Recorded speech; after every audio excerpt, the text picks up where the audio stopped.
ខ្ញុំប្រកាសណាសូមនមស្ការក្រាបថ្វាយបង្គំចំពោះព្រះអរហន្តសម្មាសម្ពុទ្ធ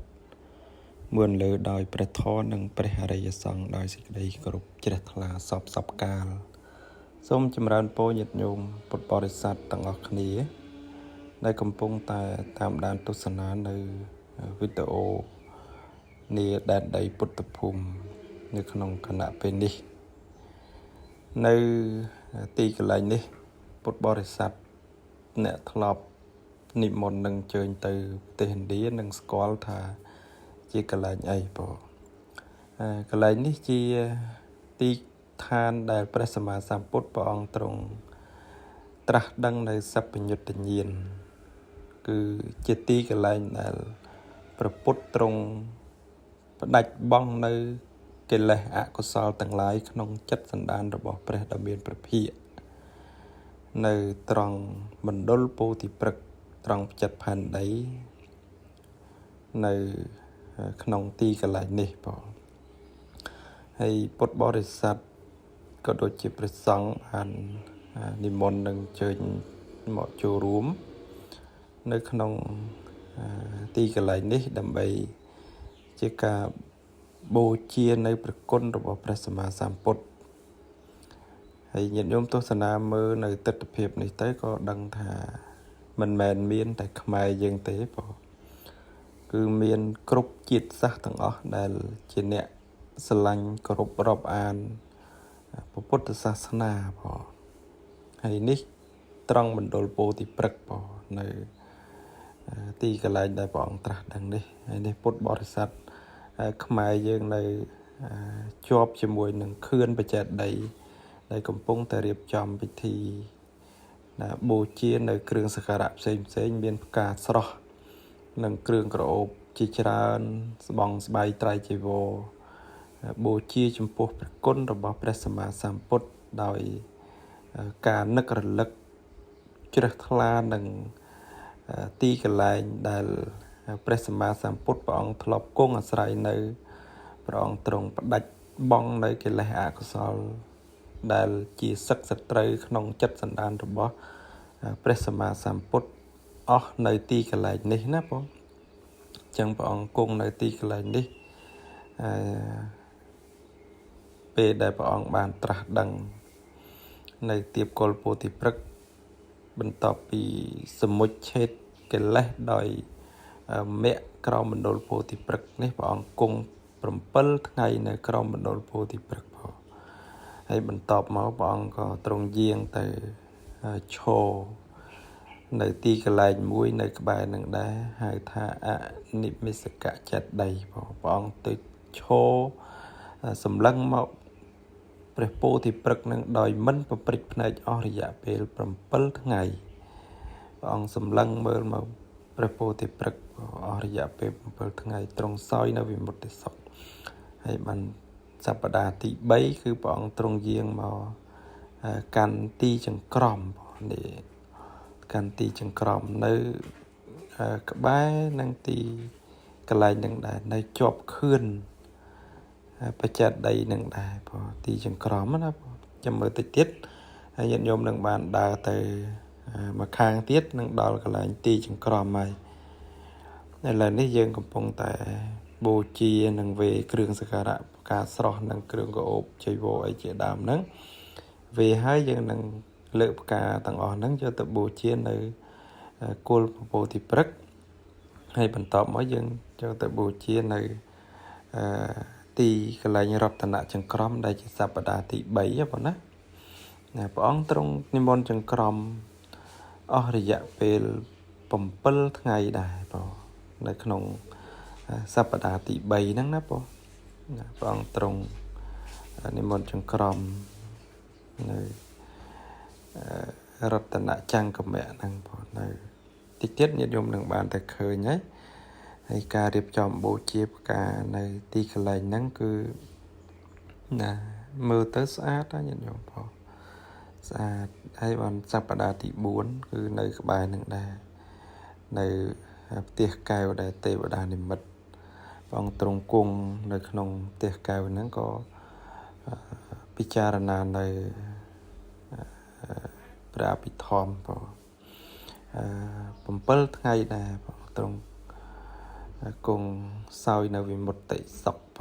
ង7ថ្ងៃក៏នៅទីបរិវេណកន្លែងព្រះអង្គត្រាស់ដឹងហ្នឹងគឺ4សប្តាហ៍បាត់នៅគល់ពពោធិព្រឹក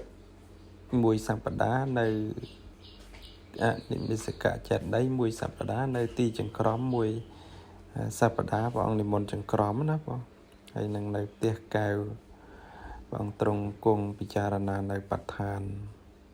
ព្រះអភិធម្មហ្នឹងគឺនៅ7ថ្ងៃដែរព្រះអង្គទ្រង់សោយនៅវិមុតតិសុខបងហើយបានសប្តាហ៍ទី5នៅខាងក្រៅហ្នឹងបងនៅឆ្ងាយពីហ្នឹងតិចទេបងណានៅខាងអច្ចបាលនិក្រូធនៅខាងក្រៅហើយសប្តាហ៍ទី6នៅស្រះមុចលិនទី7នៅរាជាយតនៈបងនៅខាងក្រៅហ្នឹង3កន្លែងបងអញ្ចឹងនេះគឺសកម្មភាពពុទ្ធបរិស័ទបានបូជាបងផ្កាកញ្ច្រែងហ្នឹង10កញ្ច្រែងជាងបងណាបានរៀបចំបូជាយ៉ាងគួរជាទីជ្រះថ្លាហើយថ្ងៃហ្នឹងមនុស្សច្រើនណាស់ញាតិញោមហើយបងទាំងគេទាំងយើងជាតិសាសន៍ដតីដែលអ្នកកាន់ពុទ្ធសាសនាហ្នឹងទៅច្រើនមែនតើទៅកាន់ទីមណ្ឌលពោធិព្រឹកហ្នឹងនេះបន្ទាប់ពីយើងបានវេគ្រឿងសក្ការៈហើយសូមញាតិញោមថតបានជុំគ្នាបន្តិចហើយយើងនឹងលើកផ្កាហ្នឹងទៅបូជានៅមណ្ឌលពោធិព្រឹកហើយនឹងទីចង្ក្រមរបស់ព្រះសម្មាសម្ពុទ្ធព្រះអង្គនិមន្តចង្ក្រមក្នុងសប្តាហ៍ទី3ណាបងឥឡូវនេះយើងបានលើកផ្កាមកហើយយើងហែមកវារៀងស្ទះញាតិញោមបន្តិចបងដោយសារញាតិញោមច្រើននោះបងឥឡូវនេះយើងបានមកដល់ក្រមមណ្ឌលពោធិព្រឹកនៅទីបរិវេណនេះយើងបានមកដល់មណ្ឌលពោធិព្រឹកហើយផ្កាអកីដេទាំងអស់នេះយើងកំងពីខ្មែរទៅទេញាតិញោមបងផ្កាអកីដេហ្នឹងដាក់ទៅ10គីឡូជាងគឺយើងបូជាបានមួយអាទិត្យបានបូជានៅនគរសង្កសៈទៀតបងណាបូជានៅពុទ្ធគយាបានច្រើនមែនតើបងផ្កាភ្ញីស្រស់ទាំងអស់បងហើយនេះទឹកមុខញាតិញោមយើងណាឥឡូវនេះបានមកដល់ទីរតនចង្ក្រមហើយពុនចាស់នឹងញោមពងតែរោយផ្កានៅលើទីចង្ក្រមបងនៅទីកន្លែងនេះមិនតែយើងទេគេបូជាដែរយើងបូជាដែរបងច្រើនគ្នាបងនេះសប្តាហ៍ទី3ញាតិញោមបងកន្លែងព្រះអង្គទ្រង់និមន្តយាងចង្ក្រមហើយនៅខាងមុខនឹងទៅទៀតគឺកន្លែងព្រះអង្គឈរសម្លឹងមកពពោធិព្រឹកដោយមិនប្រព្រឹត្តបណេតអស់រយៈពេល7ថ្ងៃដែរនេះញាតិញោមទស្សនាមើលប្រសង់បរទេសសមាធិទីរតនចង្ក្រមបានបូជាគុណចាំបូជាទៅហ្នឹងហើយបូជាបានរូបខ្លះជាអនុស្សាវរីយ៍អីចឹងណាទុកគាត់ទៅមើលថ្ងៃក្រោយពេលដែលយើងមិនបានទៅយើងមើលរូបភាពវីដេអូចាស់ចាស់ទៅក៏យើងសប្បាយចិត្តនឹងបុណ្យដែលយើងបានធ្វើហើយអបរាបរចេតនាធ្វើកន្លងទៅយូរឆ្នាំក្តីក៏យើងនឹកឃើញបុណ្យរបស់យើងដែលយើងបានធ្វើហើយក៏សប្បាយចិត្តហើយយើងមានឱកាសនឹកបុណ្យហ្នឹងក៏ជាភាវនាធម៌មួយដែរញាតិញោមបងក៏ឈ្មោះថាជាការភាវនាដែរបងនឹករលឹកបុណ្យដែលយើងបានធ្វើកន្លងទៅហើយណាបងណាចឹងបុណ្យកុសលទាំងអស់នេះជា បនថ្នាក់អាមិសបូជាពិតមែនប៉ុន្តែដោយចិត្តនឹងឯងរីករាយជ្រះថ្លានឹករលឹកដល់គុណរបស់ព្រះសម្មាសម្ពុទ្ធត្បិតថាអាមិសបូជានឹងមិនប្រសើរដោយបដិបត្តិបូជាក៏ដោយក៏ទាំងអស់នេះជាសកម្មភាពជ្រះថ្លាផ្ដោតសំខាន់ទៅលើការនឹករលឹកដល់គុណរបស់ព្រះសម្មាសម្ពុទ្ធបងយើងមានពុទ្ធគុណមកជាអារម្មណ៍កម្មដ្ឋាន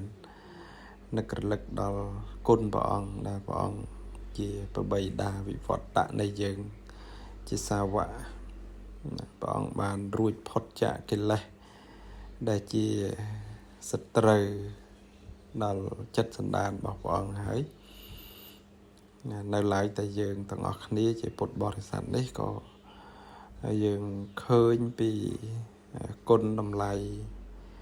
នឹករលឹកដល់គុណរបស់ព្រះសម្មាសម្ពុទ្ធបងអញ្ចឹងជាចុងក្រោយនេះក៏អត់មានអីច្រើនទេញោម